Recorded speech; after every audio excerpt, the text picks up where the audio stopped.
Conquering territories far and wide, the Mongolian Empire was on top of the world. With advanced military and strategic diplomatic relations, the Mongols managed to do the impossible. However, around the 1200s, the Chinese were able to defeat the Mongols using something not seen at the time: gunpowder weapons.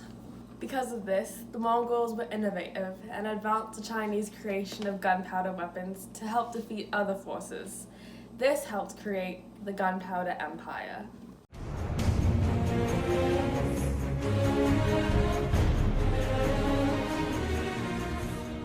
Produced and used by the Chinese, gunpowder was a secret weapon against Mongols. The Chinese built these weapons that appeared to never fail. First seen in 1232, the Mongols attacked Kai Fang. An iron pot filled with gunpowder exploded, making a thunder-like sound that could be heard from a distance of more than 100 li. It destroyed everything near, with sources stating fire and the sense of burning to describe the atmosphere the weapons created. In many sources, the weapon is seen as a gunpowder cannon or bomb. A year later, Jin and Mongol forces were at battle. With the help of fire lances, the Mongols were defeated once again.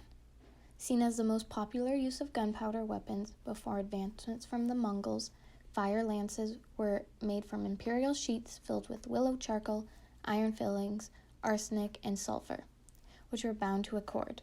The cord would be lit on fire and flames would be shot out. Although this is not an accurate representation, we could use our imagination that this is the velocity and speed the fire lances were projected at.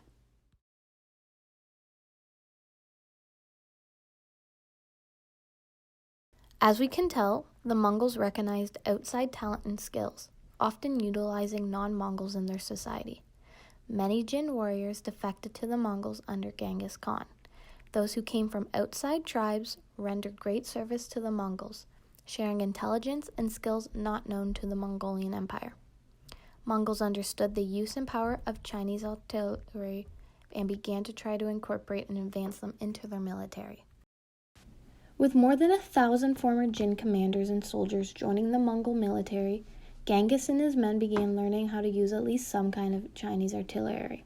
During the Mongol invasion of Khorasan, gunpowder weapons were effective and very significant. Genghis realized how significant it can be used in siege warfare and open battle. The incredible success using the weapons gave the Mongols the confidence they needed to continue their conquering, but at a new target, up north, the Russians.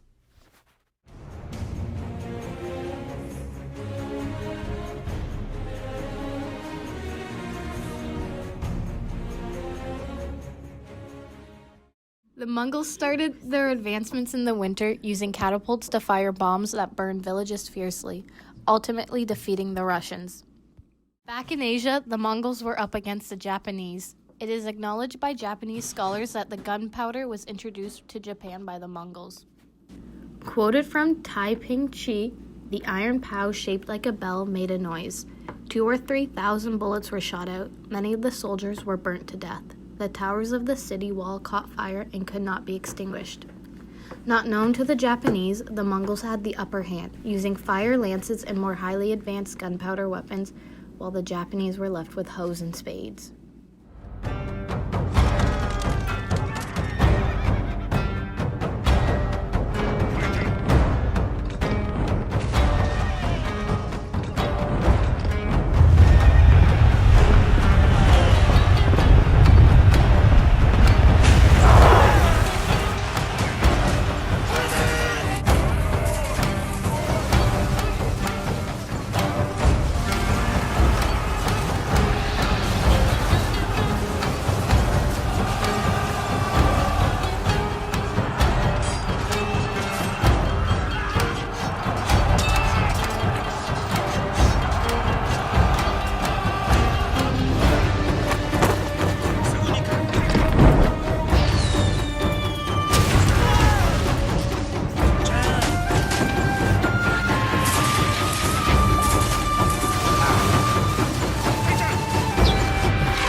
what we could see is the Mongols conquering territories with newly developed war tactics taken from the Chinese.